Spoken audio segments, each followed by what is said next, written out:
I missed our reading yesterday, so we are going to do two today, the 4th of March and the 5th of March, and it's a lot of reading, so I'm just going to hop right in and get started and see how much we can get done before my phone battery dies or my kids wake up.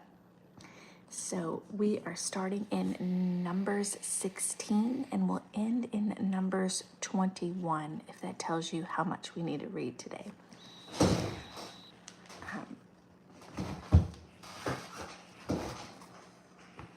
So let's get started.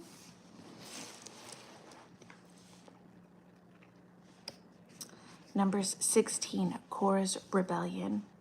One day, Korah, son of Izhar, a descendant of Kohath, son of Levi, conspired with Dothan and Abiram, the son of Eliab, and On, the son of Peleth, from the tribe of Reuben.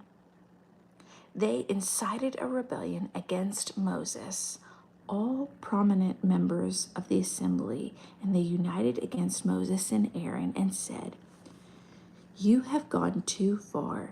The whole community of Israel has been set apart by the Lord, and he is with all of us. What right do you have to act as though you are greater than the rest of the Lord's people?" So people were jealous of Moses having a closer connection with God than everyone else. And then Moses heard what they were saying, and he fell face down on the ground. Then he said to Korah and his followers, "Tomorrow morning the Lord will show us who belongs to him and who is holy, and the Lord will allow only those whom he selects to enter his own presence.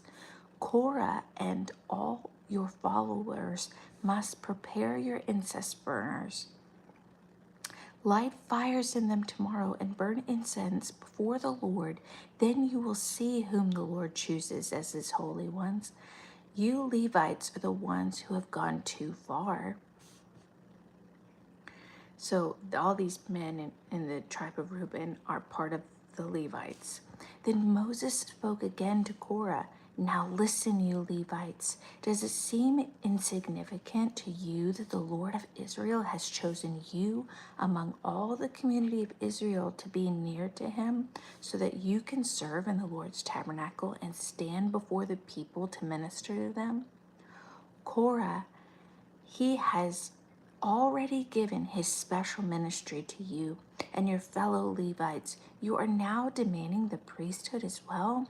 Good morning. We are in Numbers chapter 16, when some of the Levites began to rebel. Then Moses summoned Dothan and Abiram, and son of Eliab, but they replied, "We refuse to come before you. Isn't it enough that you brought us out of Egypt, a land flowing with milk and honey, to kill us here in the wilderness, and that you now treat us like subjects?" They're saying that Egypt was full of milk and honey, but that is not the case. "What's more, you haven't brought us into another land flowing with milk and honey. You haven't given us a new homeland with fields and vineyards. You're trying to fool these men. We will not come. They are not in the promised land because of their own disobedience," if you remember. That happened 2 days ago. Then Moses became angry and said to the Lord, "Do not accept these grain offerings. I will not take so much as a donkey from them, and I have never hurt a single one of them." Moses said to Korah, "You and all your followers must come here tomorrow and present yourselves before the Lord. Aaron will also be here, and you and each of your 250 followers must prepare an incense burner and put incense on it, so you can all present them before the Lord. Aaron will also bring his own incense burner." The fact that the Lord didn't just shoot them down right then and there is his mercy. So each of these men prepared an incense burner, lit the fire, and placed incense on it. Then they all stood at the entrance of the tabernacle with Moses and Aaron. Meanwhile, Korah had stirred up the entire community against Moses and Aaron, and they all gathered at the tabernacle entrance. Then the glorious presence of the Lord appeared to the whole community. And the Lord said to Moses and Aaron, "Get away from all these people so that I may instantly destroy them." Didn't I just say that? So Moses and Aaron fell face down on the ground. "Oh God," they pleaded, "you are the God who gives breath to all the creatures. Must you be angry with all the people when only one man sins?" The Lord said to Moses, "Then tell all the people to get away from the tent of Korah, Dathan, and Abiram." He's like, "Okay, well, I'm just going to kill those three instead of all of the people that are rebelling." So Moses got up and rushed over to the tent of Dathan and Abiram, followed by the elders of Israel. "Quick," he said, he told the people, "get away from the tents of these wicked men. Don't touch anything that belongs to them. If you do, you will be destroyed for their sins." So all the people stood back from the tent of Korah, Dathan, and Abiram. Then Dathan and Abiram came out and stood at the entrance of their tents, together with their wives and children and little ones. And Moses said, "This is how you will know that the Lord has sent me to do all of these things that I have done. For I have not done them on my own. If these men die a natural death, or if nothing unusual happens, then the Lord has not sent me. But if the Lord does something entirely new, and the ground opens its mouth and swallows them up and all their belongings, and they go down alive into the grave, then you will know that the men have shown contempt to the Lord." He had hardly finished speaking his words when the ground suddenly split open and beneath them, and the earth opened its mouth and swallowed the men along with their households and all their followers who were standing with them and everything they owned. So they went down alive into the grave along with all their belongings. The earth closed up over them, and they all vanished among the people of Israel. All the people around them fled when they heard their screams. "The earth will swallow us up too," they cried. Then fire blazed forth from the Lord and burned 250 men who were offering incense. It doesn't say burned up. Okay, so he did kill all the people that were rebelling. The Lord said to Moses, "Tell Eleazar, son of Aaron, the priest, to pull all the incense burners from the fire, for they are holy." So get the incense burners from the people that have just died.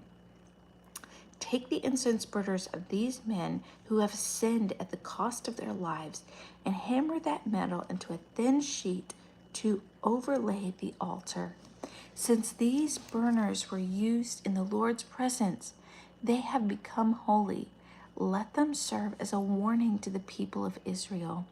So Eleazar the priest collected 250 bronze incense burners that had been used by the men who died in the fire.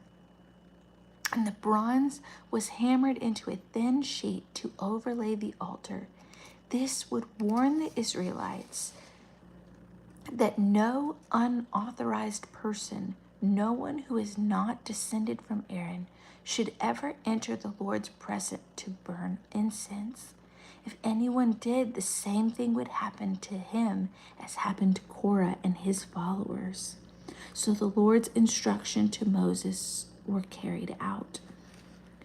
But the very next morning, the whole community of Israel began to mutter again against Moses and Aaron, saying, "You have killed the Lord's people." As the community gathered to protest against Moses and Aaron, they turned towards the tabernacle and saw that the cloud had covered it. The glorious presence of the Lord had appeared. Moses and Aaron came and stood in front of the tabernacle, and the Lord said to Moses, "Get away from all these people so that I can instantly destroy them." But Moses and Aaron fell face down on the ground. And Moses said to Aaron, "Quick, take an incense burner and place burning coals on it from the altar. Lay incense on it and carry it out among the people to purify them and make them right with the Lord. The Lord's anger is blazing against them. The plague has already begun." Aaron did as Moses told him and ran out among the people. The plague had already begun striking down.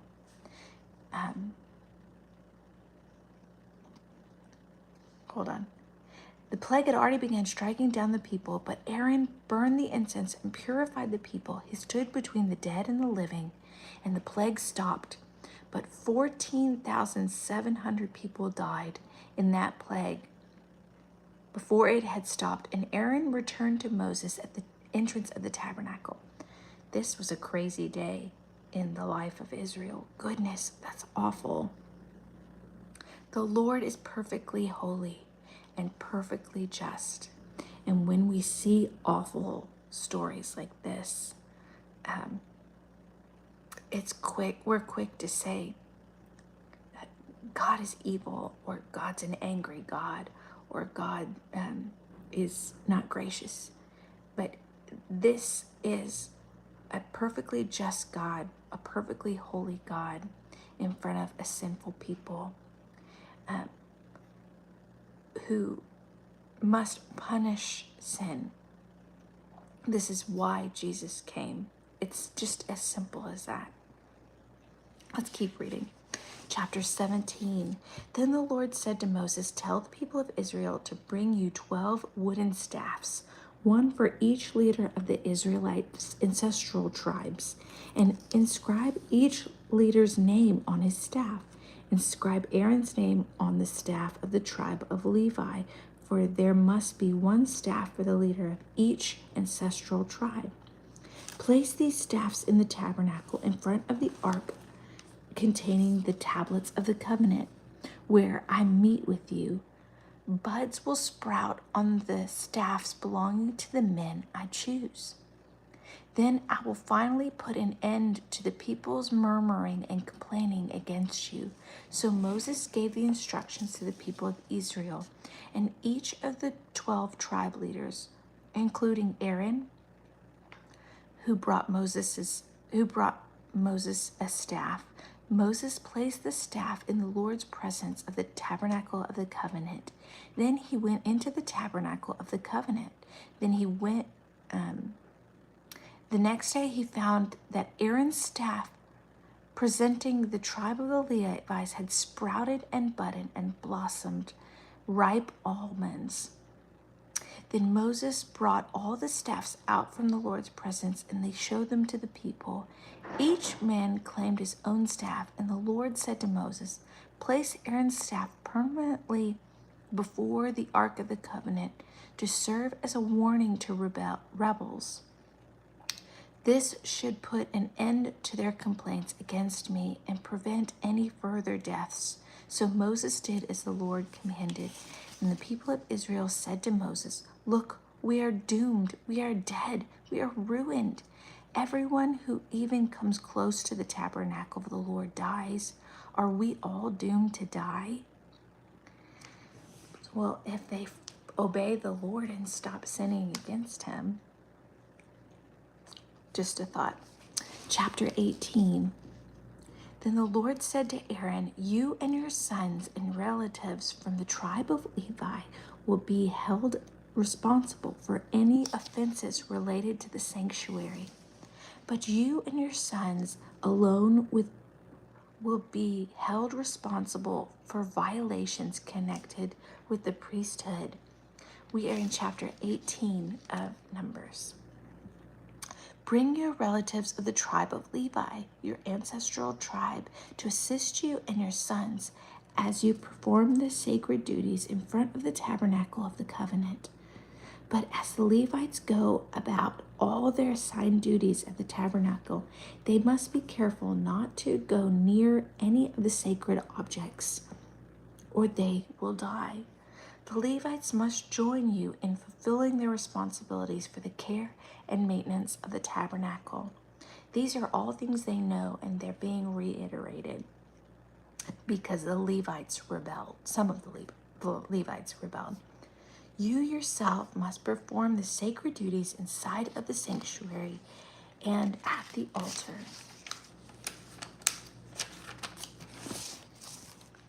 And follow these instructions.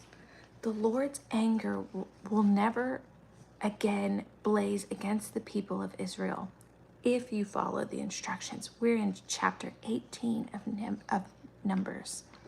I myself have chosen your fellow Levites from among the Israelites to be your special assistants. They are a gift to you, dedicated to the Lord for the service of the tabernacle. But if you and your sons and the priests must personally handle all the priestly rituals associated with the altar, with everything behind the inner curtain, I am giving you the priesthood of these special privileged services.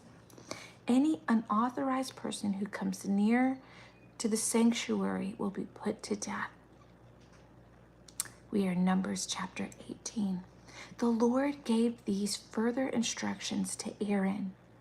I myself have put you in charge of all the holy offerings that are brought to me by the people of Israel.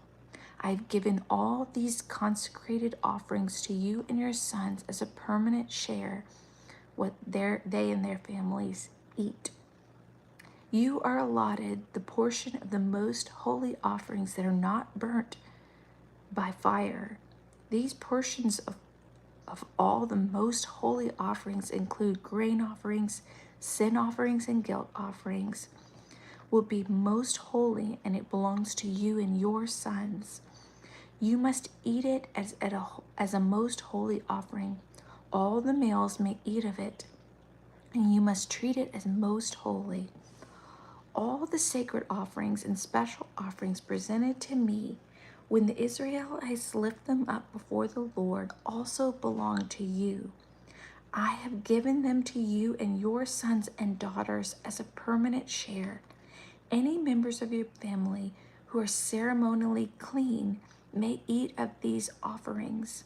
I also give you the harvest gifts brought by the people as offerings to the Lord, the best of the olive oil, the new wine, and the grain. All the first crops of their land that the people present to the Lord belong to you. Any member of your family who is ceremonially clean may eat of these foods. Everything in Israel that is specially set apart for the Lord also belongs to you. This is Aaron and his descendants, so the Levites. The firstborn of every mother, whether human or animal, that is offered to the Lord will also be yours. But you must always redeem your firstborn sons and the firstborn of the ceremonially unclean animals. Redeem them when they are 1 month old. The redemption price is 5 pieces of silver, as measured by the weight of the sanctuary shekel, which is 20 gerahs. However, you may not redeem the firstborn of cattle, sheep, or goats. They are holy and have been set apart for the Lord. Sprinkle their blood on the altar and burn their fat as a special gift, a pleasing aroma to the Lord. The meat of these animals will be yours, just like the breast and the right thigh that is present by the lifting them up as a special offering before the altar. Yes, I am giving you all these holy offerings that the people of Israel bring the Lord. They are for you and your sons and daughters to be eaten as a permanent share. This is an eternal and unbreakable covenant before the Lord and you, and it also applies to all your descendants. Aaron and the Levites didn't own land or animals, so they were provided for through the people's sacrifices and offerings at the temple. And the Lord said to Aaron, the priests will receive no allotment of land or shares of property among the people of Israel. I am your share and your allotment. As for the tribes of Levi, your relatives, I will compensate them for their services in this tabernacle. Instead of allotments of land, I will give them the tithes from the entire land of Israel, so they live off of the tithes and offerings of everyone else. From now on, no Israelite except priests or Levites may approach the tabernacle. If they come too near, they will be judged guilty and will die. Only the Levites may serve at the tabernacle, and they will be held responsible for any offenses against it. This is a permanent law for you to observe from generation to generation.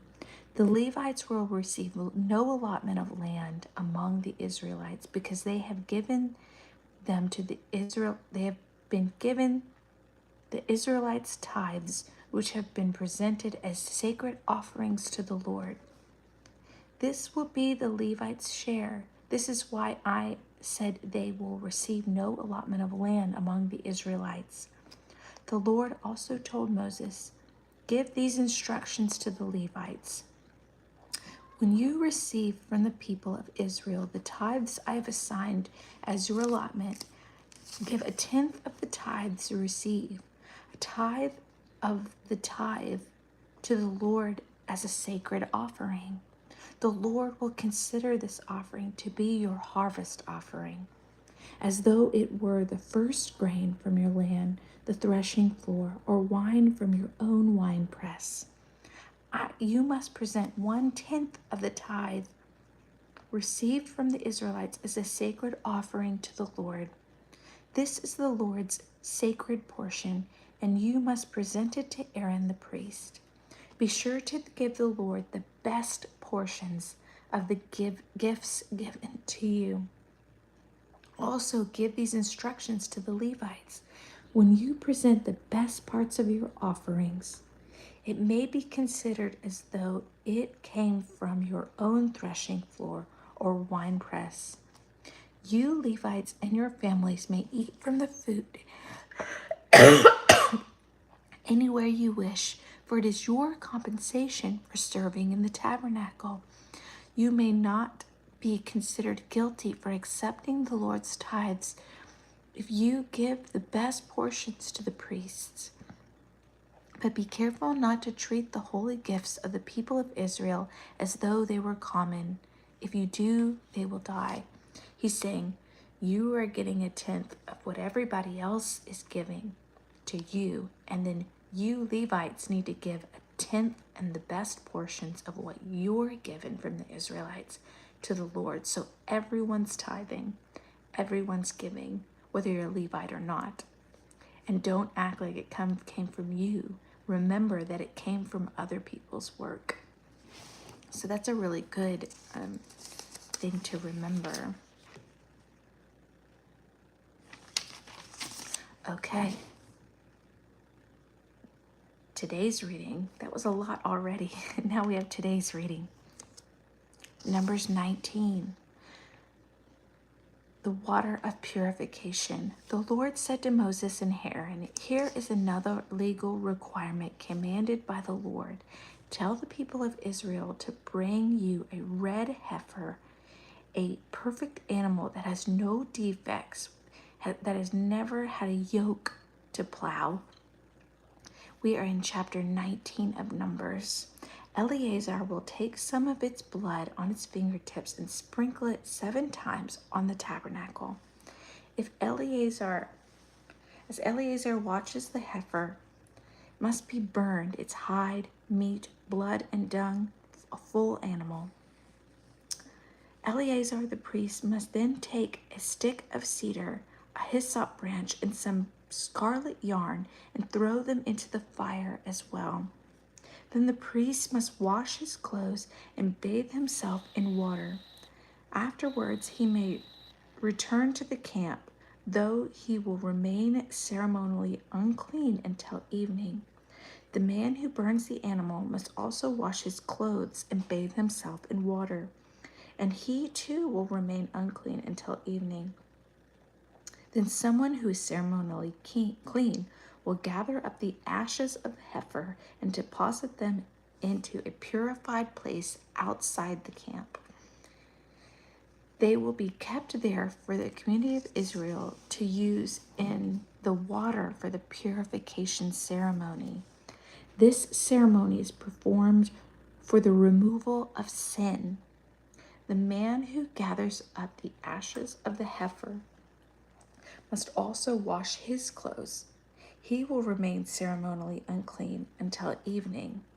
This is a permanent law for the people of Israel and any foreigners who live among them. All those who touch a dead body and do not purify themselves in the proper way defile the Lord's tabernacle, and they will be cut off from the community of Israel. Since this is a ritual law that applies when someone dies inside a tent, all those who enter that tent and those who were inside when the death occurred will be ceremonially unclean for 7 days. Any open containers in the tent that was not covered with a lid will be defiled. So if there's food out, it is no longer good. And if someone in an open field touches the corpse, or someone who was killed by the sword, who died a natural death, if someone touches a human bones or a grave, that person will be defiled for 7 days. To remove the defilement, put some of the ashes from the burnt purification offering in a jar that they just burned.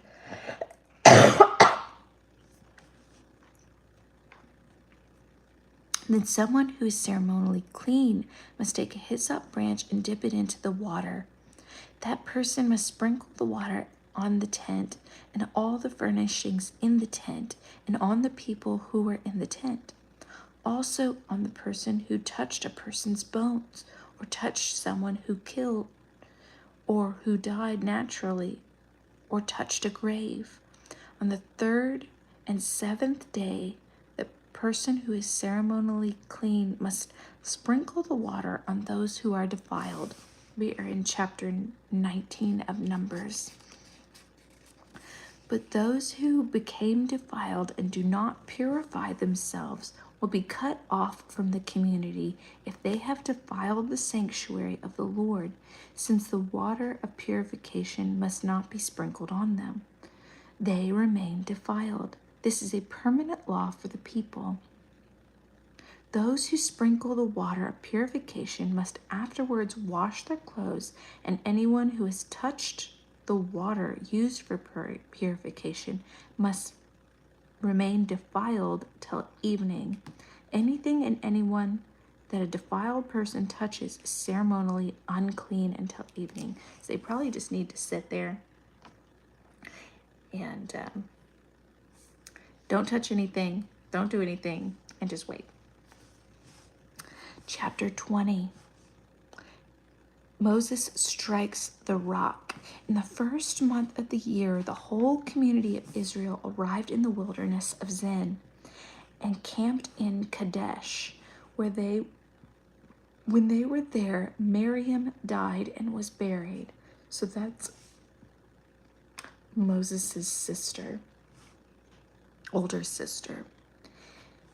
There was no water for the people to drink at this place, so they rebelled against Moses and Aaron. The people blamed Moses and said, "If only we had died in the Lord's presence with our brothers. Why have you brought this congregation of the Lord's people into the wilderness just to die?" They've said this many times. Why did you make us leave Egypt and bring us here to this terrible place? This land has no grain, no figs, no grapes, no pomegranates, and no water to drink. Those are all yummy things that I'd love to have in my house. Figs, grapes, pomegranates. Moses and Aaron turned away from the people and went to the entrance of the tabernacle, where they fell face down on the ground. Then the glorious presence of the Lord appeared to them, and the Lord said to Moses, "You and Aaron must take the staff and assemble the entire community as the people watch. Speak to the rock over there, and it will pour out its water. You will provide enough water from the rock to satisfy the whole community and their livestock." So Moses did as he was told. He took the staff from the place where it was kept before the Lord. Then he and Moses summoned the people to come and gather at the rock. "Listen, you rebels," he said. "Must we bring you water from this rock?" Then Moses raised his hand and he struck the rock twice with his staff, and water gushed out. So the entire community and its livestock drank their fill. But the Lord said to Moses and Aaron, "Because you did not trust me enough to demonstrate my holiness to the people, you will not lead them into the land I have given you. This place will be known as the water of Merah, which is called arguing, because there the people of Israel argued with the Lord, and their demands and demonstrated his holiness among them." What happened, if you listen really closely, is that the Lord said, "Speak to the rock, and the water will come out." But Moses, because he had struck a rock in the past and water came out, he struck the rock twice. Water still came out, so the Lord was faithful. But the Lord mentions to Moses and Aaron, "You did not do exactly what I said," which it was, "Speak to the rock and the water will come out." They decided to do it a different way. The Lord was still faithful, but they were, in essence, disobedient. Okay, let's keep going.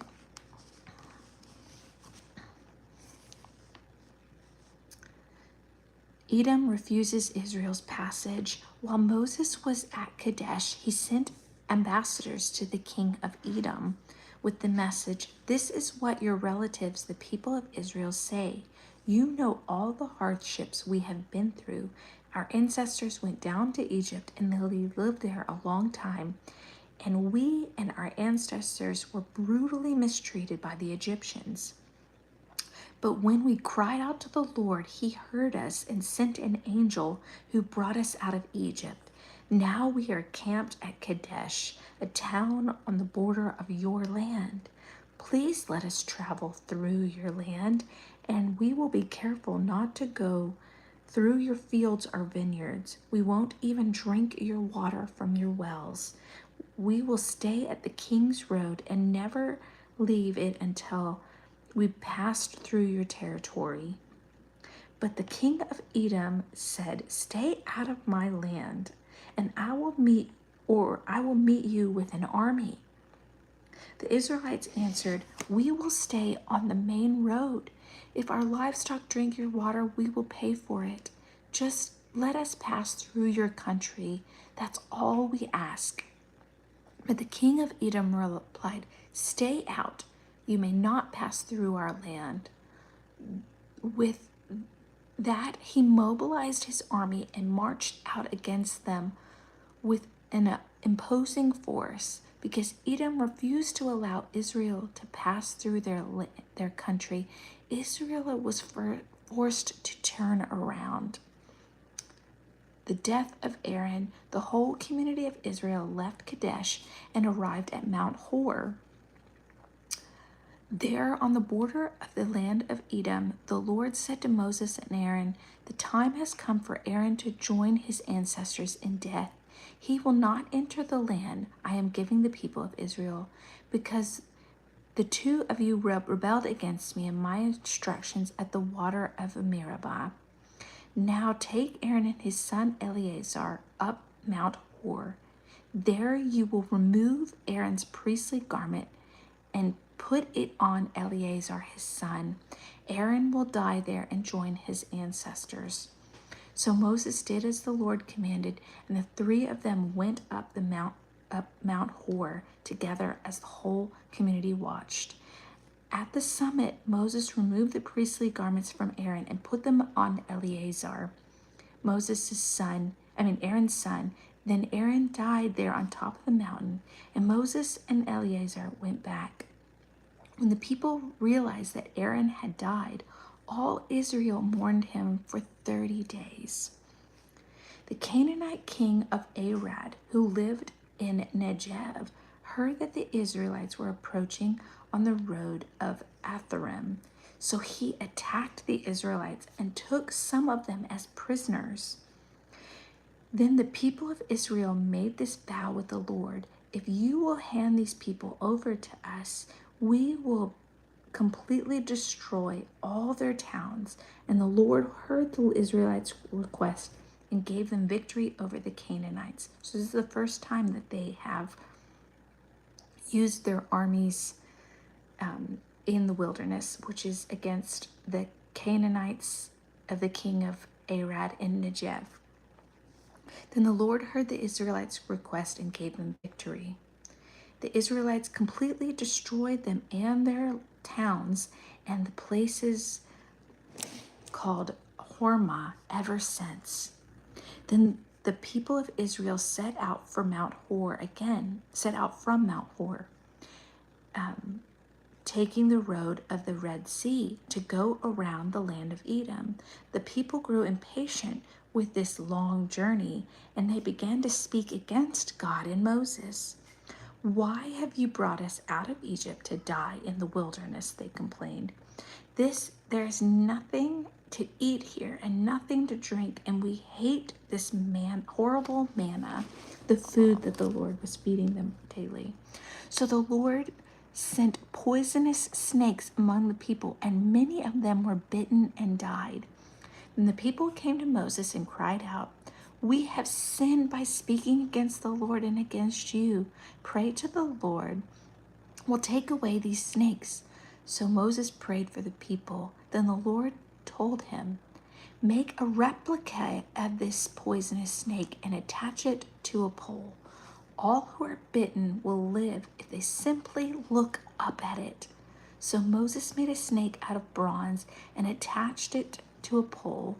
Then anyone who was bitten by the snake could look at the bronze snake and be healed. They're not learning their lesson. They're grumbling and complaining and being punished and repenting over and over and over again. My youngest son is up, so I need to finish quickly. The Israelites traveled next to Oboth and camped there. Then they went on to Irabaram on the wilderness of the eastern border of Moab. From there they traveled to the valley of Zered Brook and set up camp. Then they moved out and camped on the far side of Arnon River in the wilderness adjacent to the territory of the Amorites. The Arnon is the border line between the Moabites and the Amorites.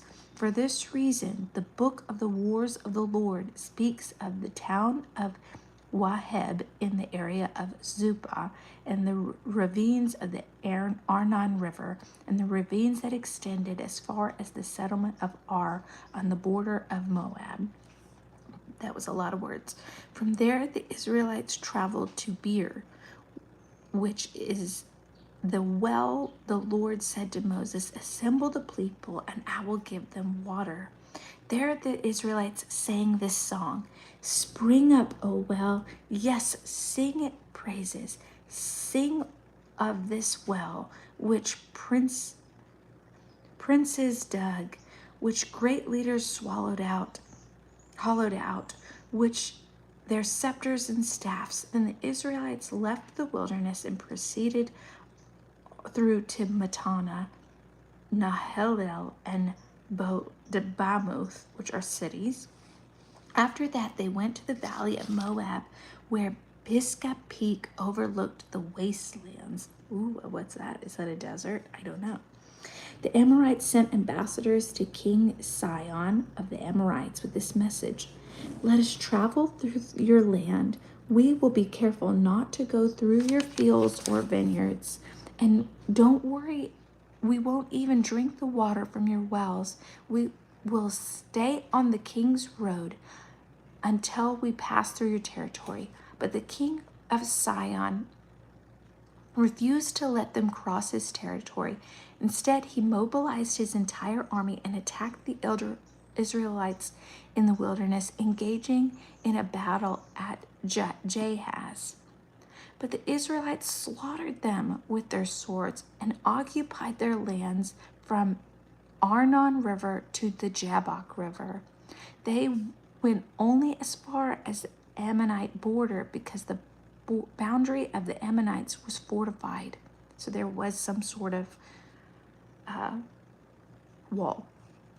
So Israel captured all the towns of the Amorites because the king wouldn't let them walk through their land, and settled in them, including the cities of the Heshbon and its surrounding villages. Heshbon had been the capital for the king of Sihon of the Amorites. He had defeated a former Moabite king and seized all his land as far as the Arnon River. Therefore, the ancient poets wrote this of him: "Come to Heshbon and let it be rebuilt. Let the city of Sihon be restored. A fire flamed forth from Heshbon, a blaze from the city of Sihon. It burned the city of Ar in Moab. It destroyed the rulers of Arnon's heights. What sorrow awaits you, O people of Moab? You are finished, O worshippers of Shamash." That must be their god that they worshipped. "Shamash has left his sons as refugees, his daughters as captives of Sihon and the Amorite king. You have utterly destroyed them from Heshbon to Dibon. We have completely wiped them out as far as Nepo and Medeba." So the people of Israel occupied the territory of the Amorites. After Moses sent men to explore the Gezer area, they captured all the towns in the region and drove out the Amorites who lived there. Then they turned and marched up the road of Bashan. But King Og of Bashan and all his people attacked them at Edrei. The Lord said to Moses, "Do not be afraid of him, for I have handed him over to you, along with all the people and the land. Do the same to him as you did to King Sihon of the Amorites, who ruled in Heshbon. And Israel killed King Og and his sons and all his subjects. Not a single survivor remained. And then Israel occupied their land." Ooh, we are on 43 minutes of this. We are done. These are not even peoples or areas inside of the land in Canaan. These are places in the wilderness that would not allow the tribes to walk through them. And so the Lord gave them permission to go to war with each of these different clans. My son is awake, and so I'm going to pray. But I'm so glad for everyone who is here today for all 45 minutes of reading God's word. Let's pray. God, so much happened. My mind is jumbled with all the things that just happened. Lord, what was very clear is that you are very serious about your holiness, that you detest complaining, grumbling, that you detest being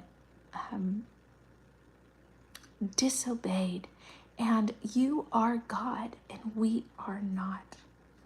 Lord, I pray that you would give us a holy fear of the Lord, but also what I heard and saw over and over again is that you provide. You provide for the Levites. You provide for the people of Israel in battle. You give them water. And even then, there's grumbling and complaining that it's not enough. They would rather go back to slavery than trust you, than go without for a small period of time, than not have to wonder where their water is going to come from, rather than a daily trust. Where is my water coming from? Where is my food coming from? To be given manna daily without having to work for it or cook it or grow it, Lord. You provide and still we complain. Lord, I pray that you would show me in my life where you have provided abundantly, yet I still find ways to grumble and complain. Give me a thankful heart. We love you. Amen. Okay, gotta go. Bye-bye.